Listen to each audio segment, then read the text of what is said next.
ಎಲ್ಲರಿಗೂ ನಮಸ್ಕಾರ. ಕನಕದಾಸರು. ಕನಕದಾಸರ ಮೂಲ ಹೆಸರು ತಿಮ್ಮಪ್ಪ ನಾಯಕ.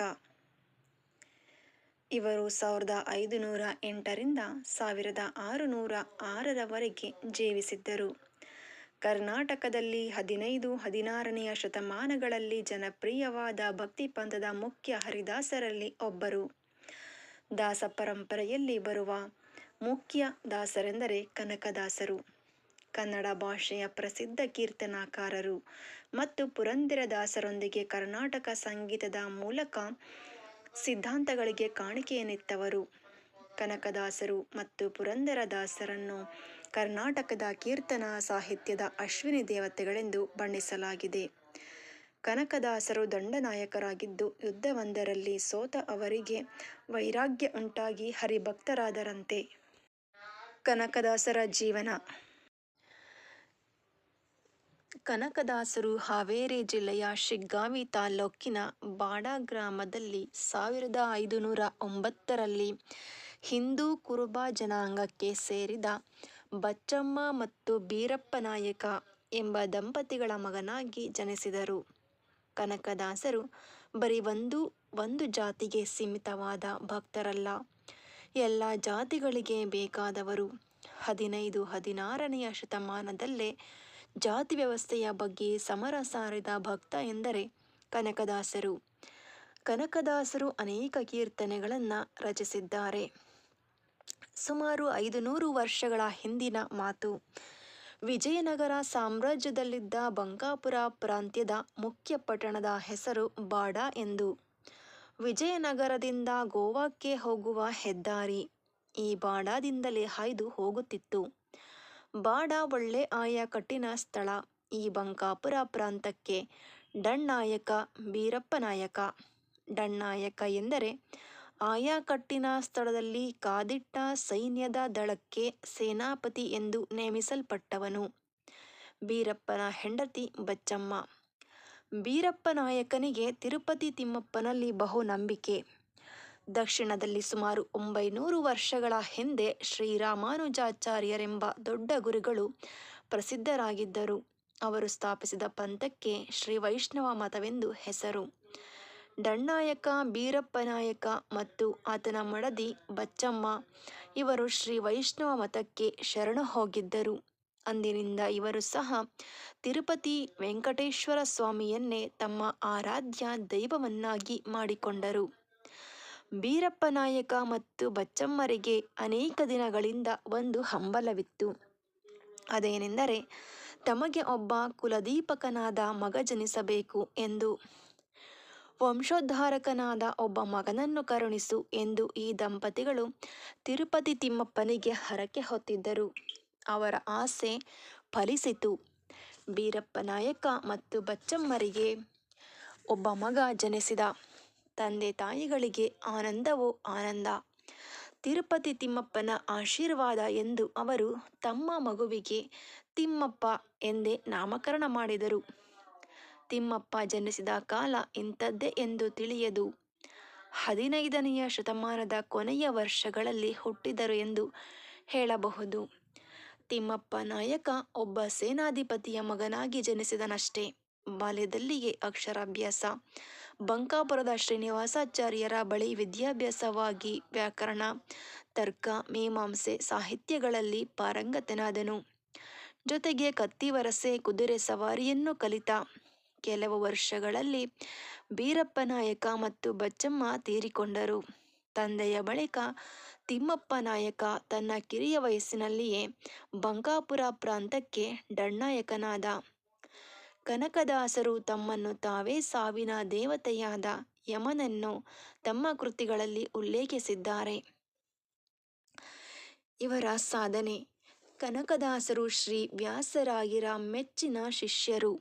ವ್ಯಾಸರಾಯರಿಂದ ಮಧ್ವ ತತ್ವಶಾಸ್ತ್ರವನ್ನು ಕಲಿತು ಒಪ್ಪಿಕೊಂಡ ಕನಕದಾಸರು ಉಡುಪಿ ಶ್ರೀಕೃಷ್ಣನ ಅನನ್ಯ ಭಕ್ತರು.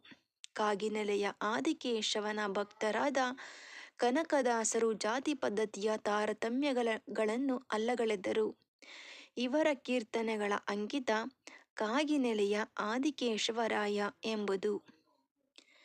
ಕನಕದಾಸರು ಸಾಹಿತ್ಯದ ವಿವಿಧ ಪ್ರಕಾರಗಳಾದ ಕೀರ್ತನೆಗಳು, ಸುಳಾದಿಗಳು, ಉಗಾಭೋಗಗಳು ಕನ್ನಡ ಸಾಹಿತ್ಯ ಲೋಕಕ್ಕೆ ಅರ್ಪಿಸಿರುವುದಲ್ಲದೆ ಸಂಗೀತ ಪ್ರಪಂಚಕ್ಕೆ ತನ್ನದೇ ಆದಂತಹ ಕೊಡುಗೆಯನ್ನು ಮುಂಡಿಗೆಗಳ ರೂಪದಲ್ಲಿ ನೀಡಿದ್ದಾರೆ. ಸುಮಾರು 316 ಕೀರ್ತನೆಗಳು ಹಾಗೂ ಇನ್ನಿತರ ಸಾಹಿತ್ಯ ಮಾತ್ರ ಲಭ್ಯವಾಗಿರುವುದನ್ನು ಕಾಣಬಹುದಾಗಿದೆ. ಅವರ 5 ಮುಖ್ಯ ಕಾವ್ಯ ಕೃತಿಗಳು ಇಂತಿವೆ: ಮೋಹನ ತರಂಗಿಣಿ, ನಳಚರಿತ್ರೆ, ರಾಮಧಾನಿಯ ಚರಿತೆ, ಹರಿಭಕ್ತಿ ಸಾರ, ನೃಸಿಂಹಸ್ತವ ಇದು ದೊರೆತಿಲ್ಲ. ಇವರ ಕೃತಿ ಮೋಹನ ತರಂಗಿಣಿ. ಮೋಹನ ತರಂಗಿಣಿಯು 42 ಸಂಧಿಗಳಿಂದ ಕೂಡಿದ್ದು ಸಾಂಗತ್ಯದಲ್ಲಿ ರಚಿತವಾಗಿರುವ 2798 ಪದ್ಯಗಳಿವೆ. ಮೋಹನ ತರಂಗಿಣಿಯಲ್ಲಿ ಕನಕದಾಸರು ಕೃಷ್ಣ ಚರಿತ್ರೆಯನ್ನು ಹೇಳುತ್ತಾ ತಮ್ಮ ಅಧಿರಾಜ ಕೃಷ್ಣದೇವರಾಯನನ್ನೇ ಕೃಷ್ಣನಿಗೆ ಹೋಲಿಸುತ್ತಾರೆ. ಅವರ ದ್ವಾರಕಾಪುರಿ ಸ್ವಯಂ ವಿಜಯನಗರವೇ ಆಗಿರುವುದು ಇತಿಹಾಸದಿಂದ ತಿಳಿದುಬರುತ್ತದೆ. ಮೋಹನ ತರಂಗಿಣಿ ಅಥವಾ ಕೃಷ್ಣ ಚರಿತೆ ಎಂಬ ಈ ಕಾವ್ಯದಲ್ಲಿ ಕನಕದಾಸರ ಸಮಕಾಲೀನ ಜೀವನ ಚಿತ್ರಗಳು ಹಾಗೂ ಪೌರಾಣಿಕ ಕಥೆಗಳು ಅಚ್ಚಗನ್ನಡದಲ್ಲಿ ನಿರೂಪಿತವಾಗಿವೆ. ದಂಡನಾಯಕನಾಗಿ ಕನಕ ಆಗಾಗ್ಗೆ ರಾಜಧಾನಿ ವಿಜಯನಗರಕ್ಕೆ ಹೋಗಬೇಕಾಗಿತ್ತು. ವಿಜಯನಗರ ಸಾಮ್ರಾಜ್ಯದ ರಾಜವೈಭವ, ರಾಜಸಭೆ, ರಾಜಪರಿವಾರದ ಸರಸ ಸಮ್ಮಾನ, ಶೃಂಗಾರ ಜೀವನ, ಜಲಕ್ರೀಡೆ, ಓಕುಳಿಯಾಟ, ನವರಾತ್ರಿ, ವಿಜಯನಗರದ ಪುರರಚನೆ, ಉದ್ಯಾನವನ, ಪ್ರಜೆಗಳ ವೇಷಭೂಷಣ, ರಾಜ್ಯದ ಯುದ್ಧ ವಿಧಾನ ಇತ್ಯಾದಿಗಳು ಅವನ ಮನಸೂರೆಗೊಂಡಿದ್ದವು. ಕವಿ ಮನಸ್ಸಿನ ಕನಕ ತನ್ನ ಅನುಭವವನ್ನೆಲ್ಲ ಬರಹ ರೂಪಕ್ಕೆ ತಂದ. ಆ ಬರಹವೇ ಇಂದು ನಮಗೆ ಲಭ್ಯವಿರುವ ಮೋಹನ ತರಂಗಿಣಿ. ಕನಕನ ಯೌವನ ಕಾಲದಲ್ಲಿ ರಚಿತವಾದ ತರಂಗಿಣಿಯ ಒಡಲಲ್ಲಿ ಯುದ್ಧದ ವರ್ಣನೆಗಳು ಹೆಚ್ಚೆನ್ನಬಹುದು. ಏಕೆಂದರೆ ಕನಕ ಸ್ವತಃ ಕಲಿಯಾಗಿದ್ದವನೇ ತಾನೇ. ಹಂಪಿಯ ಪತನವನ್ನು ಸಹ ಕನಕ ನೋಡಿದ್ದರು. ಶಂಭಾಸುರ ವಧೆ, ಬಾಣಾಸುರ ವಧೆ, ಹರಿಹರ ಯುದ್ಧ ಹೀಗೆ ವೀರರಸ, ರೌದ್ರರಸ ಕಾವ್ಯದಲ್ಲಿ ಮೇಳೈಸಿವೆ. ಕನಕದಾಸರು ನಾವು ಕುರುಬರು, ನಮ್ಮ ದೇವರು ಬೀರಯ್ಯ, ಕಾವ ನಮ್ಮಜ್ಜ ನರಕುರಿ ಹಿಂಡುಗಳ ಎಂದು ವಿನೀತ ಜಾತಿ ಭಾವನೆ ತೋರಿದ್ದ ಕನಕದಾಸರು ವ್ಯಾಸರಾಯರ ಸಂಪರ್ಕದ ನಂತರ ಕುಲ ಕುಲ ಕುಲವೆಂದು ಹೊಡೆದಾಡದಿರಿ ಎಂದು ಜಂಗಿಸಿ ಕೇಳುವ ಹಾಗಾದರು. ಇಂಥ ನಡವಳಿಕೆಗಳಿಂದ ವೈದಿಕ ಧರ್ಮದ ಗುತ್ತಿಗೆ ತಮ್ಮದು ಎಂದು ಭಾವಿಸಿದ್ದ ಬ್ರಾಹ್ಮಣರಿಗೆ ಕನಕದಾಸರು ಬಿಸಿ ತುಪ್ಪವಾದರು. ಹಿಂದೂ ಸಮಾಜದಲ್ಲಿ ಈ ಬ್ರಾಹ್ಮಣೇತರ ಕಂದಕ ದೊಡ್ಡದಾಗುತ್ತಾ ಹೋದಂತೆ ವ್ಯಾಸಪೀಠದ ಜೊತೆಗೆ ದಾಸಕೂಟದ ರಚನೆಯೂ ಆಗಬೇಕಾದಂತಹ ಅನಿವಾರ್ಯತೆ ಮೂಡಿತು. ಉಚ್ಚ ಕುಲದ ಮಧ್ವ ಬ್ರಾಹ್ಮಣರು ಶಾಸ್ತ್ರ ಅಧ್ಯಯನ, ತರ್ಕ, ವ್ಯಾಕರಣಾದಿ ವಿಶಿಷ್ಟ ಜ್ಞಾನಸಂಪನ್ನರಾಗಿ ಶಬ್ದಗಳನ್ನು ತಿಕ್ಕಿ ತೀಡಿ ನಿಷ್ಪತ್ತಿ ಹಿಡಿದು ಸಿದ್ಧಾಂತ ಪ್ರಮೇಯಗಳನ್ನು ಮಂಡಿಸುವುದೇ ಮುಂತಾದ ಪ್ರಕ್ರಿಯೆಗಳನ್ನು ವ್ಯಾಸಪೀಠದಲ್ಲಿ ನಡೆಸುತ್ತಿದ್ದರು. ಪುರಂದರದಾಸ, ಕನಕದಾಸ, ಜಗನ್ನಾಥದಾಸ ಮೊದಲಾದವರ ಪ್ರಾತಿನಿಧಿಕ ಸಂಘಟನೆಯೇ ದಾಸಕೂಟ.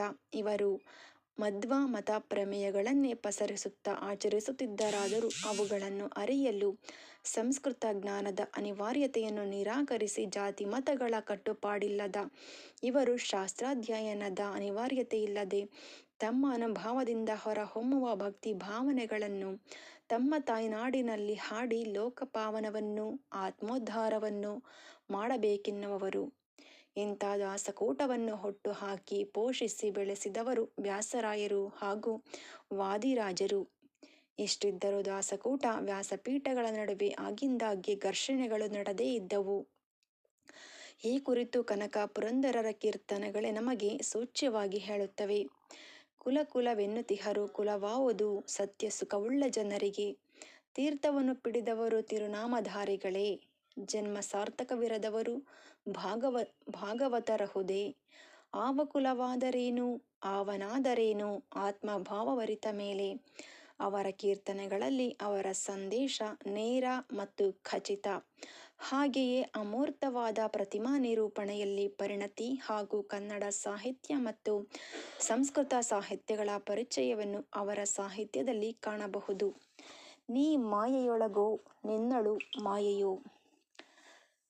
ನೀ ದೇಹದೊಳಗೋ ನಿನ್ನೊಳು ದೇಹವೋ, ಬಯಲು ಆಲಯದೊಳಗೋ ಆಲಯವು ಬಯಲೊಳಗೋ, ಬಯಲು ಆಲಯವೆರಡು ನಯನದೊಳಗೋ, ನಯನ ಬುದ್ಧಿಯೊಳಗೋ ಬುದ್ಧಿ ನಯನದೊಳಗೋ, ನಯನ ಬುದ್ಧಿಗಳೆರಡು ನಿನ್ನೊಳಗೋ ಹರಿಯೇ, ಸವಿಯು ಸಕ್ಕರೆಯೊಳಗೋ ಸಕ್ಕರೆಯು ಸವಿಯೊಳಗೋ, ಸವಿಯು ಸಕ್ಕರೆಯೆರಡು ಜಿಹ್ವೆಯೊಳಗೋ, ಜಿಹ್ವೆ ಮನಸ್ಸಿನೊಳಗೋ ಮನಸ್ಸು ಜಿಹ್ವೆಯೊಳಗೋ, ಜಿಹ್ವೆ ಮನಸ್ಸುಗಳೆರಡು ನಿನ್ನೊಳಗೋ ಹರಿಯೇ, ಕುಸುಮದೊಳು ಗಂಧವೋ ಗಂಧದೊಳು ಕುಸುಮವೋ, ಕುಸುಮ ಗಂಧಗಳೆರಡು ಘ್ರಾಣದೊಳಗೋ, ಅಸಮಭವ ಕಾಗಿನೆಲೆಯಾದಿ ಕೇಶವರಾಯ, ಉಸುರಲೆನ್ನಳವಲ್ಲ ಎಲ್ಲ ನಿನ್ನೊಳಗೆ. ಮುಂದಿನ ಕೀರ್ತನೆ. ತೊರೆದು ಜೀವಿಸಬಹುದೇ ಹರಿ ನಿನ್ನ ಚರಣಗಳ, ಬರಿದೇ ಮಾತೇಕಿನ್ನು ಅರಿತು ಪೇಳುವೆನಯ್ಯ.